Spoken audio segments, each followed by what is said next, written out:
For Dad's 60th, we made a video montage from old home movies.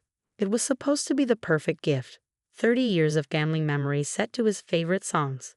My brother Daniel handled the technical stuff while I sorted through boxes of old VHS tapes, high-8 cassettes, and even some ancient film reels Mom had digitized years ago. This is going to make him cry, I told my boyfriend Nathan as we previewed the rough cut in Daniel's living room. Look at baby Daniel taking his first steps. Nathan had his arm around me, watching politely.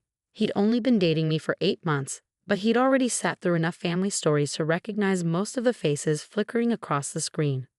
Mom in her 80s perm. Dad with actual hair. Daniel going through his unfortunate bowl cut phase. We were about halfway through when Nathan shifted beside me. His arm tensed. "Pause it," he said suddenly. Daniel hit the spacebar. "What's wrong?" "Audio mess up." "No, I just..." Nathan looked at me, then back at the screen. "Run it back like 2 minutes." Daniel shrugged and scrubbed backward. Birthday parties flashed by in reverse. Christmas mornings, beach vacations, first days of school. "There," Nathan said. "Start there and play at normal speed." It was a section from the early 90s, Daniel's 5th birthday party. The camera panned across a backyard full of kids attacking a piñata. Mom bringing out the cake. Dad lighting candles. Daniel making a wish. "Okay," Daniel asked. "It's just my birthday." "Keep playing," Nathan said quietly. More footage.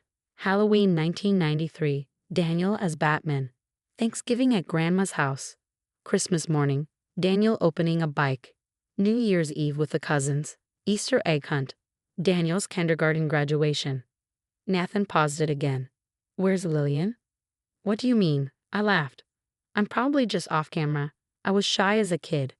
"No, look." He grabbed a laptop and started scrolling through the timeline. This is what, 6 years of footage so far. Every holiday, every birthday, every milestone. "Where are you?" Daniel and I exchanged glances. "I'm sure I'm in there somewhere." "Keep playing." But as we watched, a cold feeling crept up my spine. 1994, 1995, 1996. Daniel learning to ride a bike. Daniel's first day of school. Daniel at soccer practice. Mom and Dad and Daniel at Disneyland. At the Grand Canyon. At Cousin Rebecca's wedding. No Lillian? Not one frame. "Maybe I was sick a lot," I said weakly. Nathan pulled up the timeline and started jumping to random spots. His face was getting darker with each click. "This is 30 years of footage. Thousands of hours. You're not in any of it." "That's impossible." Daniel took the laptop back. "Let me check the stuff from when we were teenagers." But it was the same. Daniel's high school graduation, family barbecues, holiday dinners, even recent stuff. Mom's retirement party last year, Daniel's engagement celebration. The camera would pan across rooms I knew I'd been in, past spots where I clearly remembered standing, but I was never there. Or more accurately, the camera always seemed to turn away just before it would have caught me. "This is weird," Daniel admitted. "You were definitely at my graduation. You gave that speech about me being your annoying little brother." "Then why isn't she in the video?" Nathan asked. We sat in silence, staring at the frozen frame of a Christmas morning from 2010. I remembered that morning. I'd gotten Daniel a signed copy of his favorite book. We'd stayed up until 3 a.m. playing video games. But in the footage, it was just him, Mom, and Dad around the tree. Nathan suddenly grabbed the laptop again. "Wait, look at this." He paused on a shot of the living room from 1998. "See the mantle. Count the stockings." 4 stockings, Mom, Dad, Daniel, and 1 more. "That's mine," I said. "Stowe." "Look at the name." I leaned in, squinting at the grainy footage. The stocking was there, but where my name should have been embroidered, there was just a blur, like someone had smudged it out. Nathan started clicking through rapidly, finding other shots. The refrigerator covered in report cards. Daniel's were clear, but there were others where the names were mysteriously obscured. A family height chart on a doorframe. Daniel's measurements marked clearly, but another set of marks with no name. Birthday calendars on the wall with certain dates circled but unlabeled. "This isn't accidental," Nathan said. "Someone edited you out." "That's insane," Daniel said, but his voice was uncertain. "Why would anyone do that?" I stood up, my legs shaky. I need to go home, to Mom and Dad's. Lil, wait. But I was already grabbing my keys. Nathan followed me to the car. I'm coming with you, he said. It wasn't a question. The drive to my parents' house took 20 minutes. 20 minutes of my mind racing through every family memory, wondering what else had been edited, wondering why. Nathan held my hand the whole way, his thumb rubbing circles on my palm. They were in the living room watching TV when we walked in. Mom looked up with a smile that faltered when she saw my face. Lillian? What's wrong, honey? The video montage for Dad's birthday, I said. I'm not in it. Dad muted the TV. What do you mean? 30 years of home movies and I'm not in a single frame. Not one. They exchanged a look. Just a flicker, but I caught it. That same look they'd shared when I was 16 and asked why I didn't look like anyone else in the family. When I was 22 and wondered why there were no photos of Mom pregnant with me. When I was 25 and needed my birth certificate for my passport and they'd taken 3 weeks to find it. That can't be right, Mom said carefully. Maybe Daniel missed some tapes. Someone edited me out, I interrupted. Deliberately. Blurred my name on stockings, avoided filming me. Why? The silence stretched out like a living thing. Nathan squeezed my hand. Finally, Dad spoke. We should have told you years ago. My heart stopped. Told me what? Mom was crying now, silent tears rolling down her cheeks. You were never supposed to find out this way. Find out what? Dad stood, walked to their antique secretary desk, and pulled out a manila envelope from a locked drawer. His hands were shaking as he handed it to me. Inside were newspaper clippings, photos, legal documents. The first headline made my knees buckle. Local Fahinaya Y killed in Hawes fire. Ain't FANTDAGGER missing. The photo showed a burned house. Below it, another photo. A young couple holding a baby. The woman looked exactly like me. Her name was Lillian too, Mom whispered. Your birth mother? She was my best friend since college. I sank onto the couch, Nathan beside me, as they told me everything. My birth parents, Lillian and Michael Brennan, had died in a house fire when I was 6 months old. Arson, the investigators said. Someone had deliberately set their house ablaze. I'd been found in the backyard, hidden in the garden shed, presumably placed there by my birth mother when she realized they couldn't escape. We took you in immediately, Dad said. We were your godparents. It's what Lillian would have wanted. But why hide it? My voice was barely a whisper. Mom twisted her hands. The fire, it wasn't random. Mike had testified against some very dangerous people. Drug trafficking case. He was a prosecutor, and they killed him, I finished. And my mother. The police said you might still be in danger, Dad continued. These people, they didn't leave loose ends. If they knew Mike and Lillian had a daughter who survived. So you hid me, Nathan said, understanding dawning in his voice. In plain sight. Mom nodded. We legally adopted you, but we kept it quiet. Moved states. Changed our last names. Let everyone believe you died in the fire too. And we made sure there was no visual record of you that could be traced. Every photo, every video, Dad said. We couldn't risk someone recognizing you, seeing Lillian's face in yours. The older you got, the more you looked like her, and the more careful we had to be. I was staring at the photo of my birth parents. The woman could have been my twin. Same dark hair, same green eyes, same crooked smile I saw in the mirror every day. But it's been 30 years, I said, surely. 2 years ago, someone came around asking questions. Mom interrupted. Said they were writing a book about cold cases. Wanted to know about the Brennan fire. Mentioned they'd heard rumors the baby had survived. We panicked, Dad admitted. Started destroying even more photos, being more careful about social media. We thought about telling you then, but you didn't. The anger was starting to build. You let me spend my whole life wondering why I felt like a ghost in my own family. Why there were no pictures of me as a baby. Why you always got weird when I asked questions. We were protecting you, Mom cried. From what? From knowing who I am. From ending up like them, Dad's voice cracked. Do you think a day goes by that we don't think about that night? Our best friends murdered while their baby slept in the shed. We couldn't lose you too. I looked at more photos in the envelope. My birth parents' wedding. Their college graduation. Photos of them with my adoptive parents, all four of them young and smiling. And at the bottom, a singed baby blanket in an evidence bag. This was wrapped around you when they found you, Mom said softly. Your birth mother's last act was saving you. Nathan spoke up. The people who did this, were they ever caught? Dad shook his head. The main suspect died in prison 5 years later. Different charges. But he had associates, family. We could never be sure you were safe. So my whole life has been witness protection without me knowing it. We just wanted you to be normal, Mom said. To have a childhood without fear. Normal?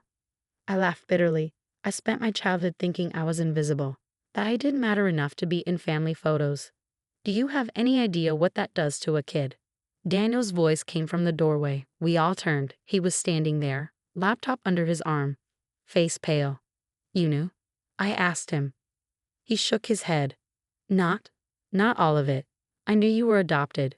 They told me when I was 10, made me promise never to tell. But I didn't know about. He gestured helplessly at the envelope. We have videos, Mom said suddenly. Real ones. Of you.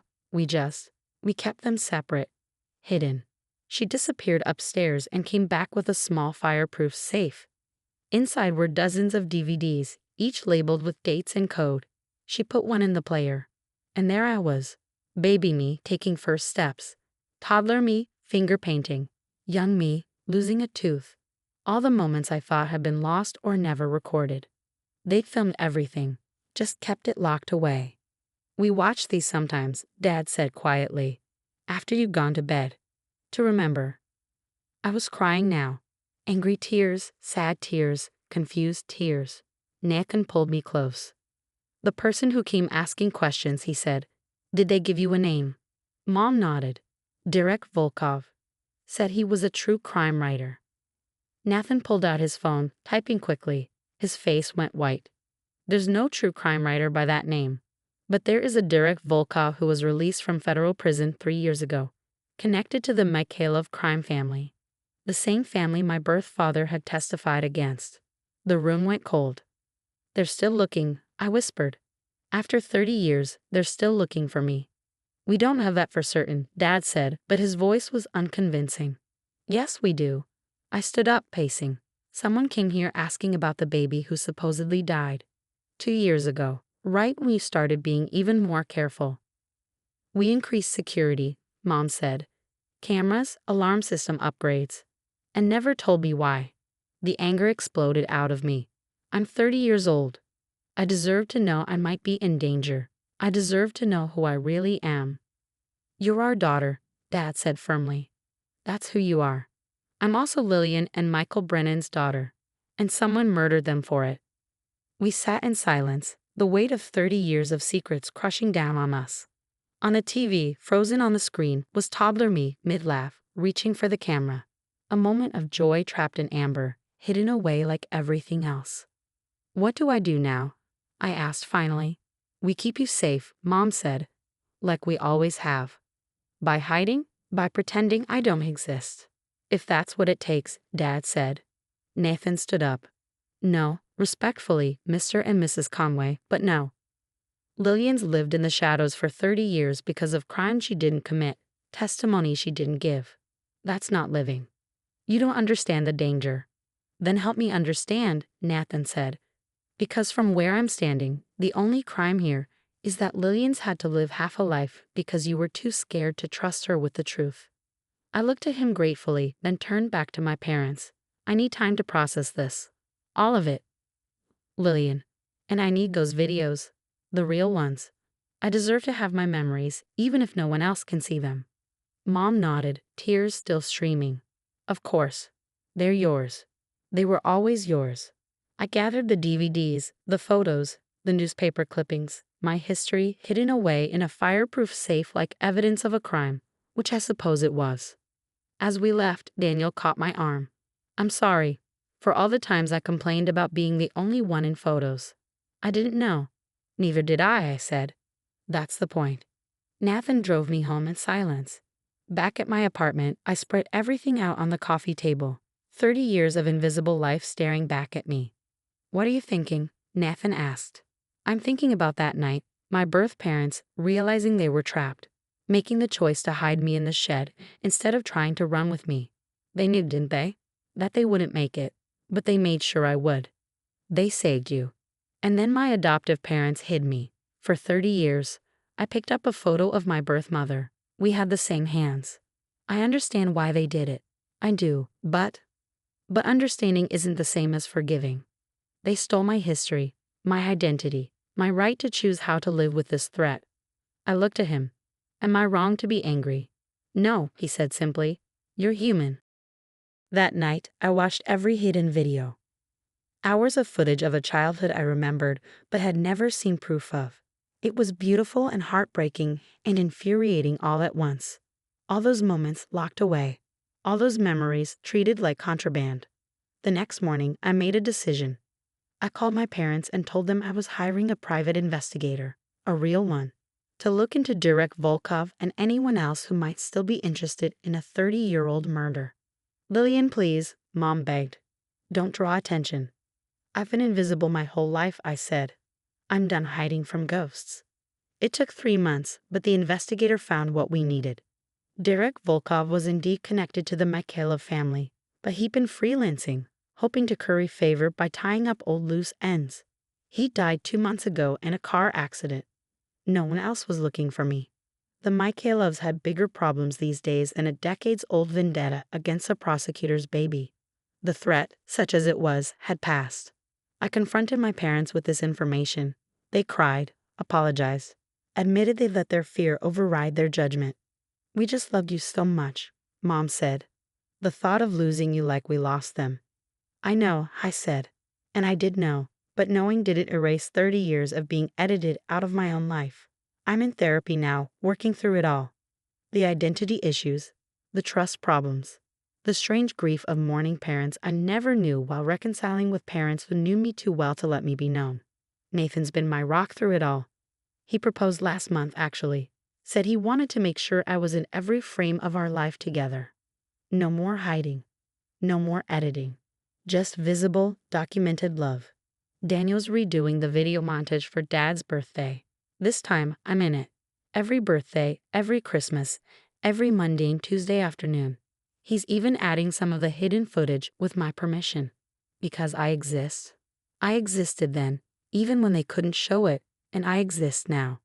My parents and I are slowly rebuilding. They're learning to see me as an adult who can handle hard truths. I'm learning to see them as flawed humans who made impossible choices out of love and fear. And somewhere in heaven or wherever they are, I hope Lillian and Michael Brennan know their daughter survived. Not just the fire, but the aftermath. The hiding. The lies meant to protect. The truth finally coming to light. I kept my name Lillian, both in honor of my birth mother and because it's who I've always been. But I added something to my apartment, a photo of them. My first parents, out in the open, on the mantle, where anyone can see. Because I'm done being invisible. Done being edited out for my own protection. Done living in the shadows of someone else's crime. They saved me that night, hiding me in a garden shed. My adoptive parents saved me too, in their way, hiding me in plain sight. But now I'm saving myself, by being seen.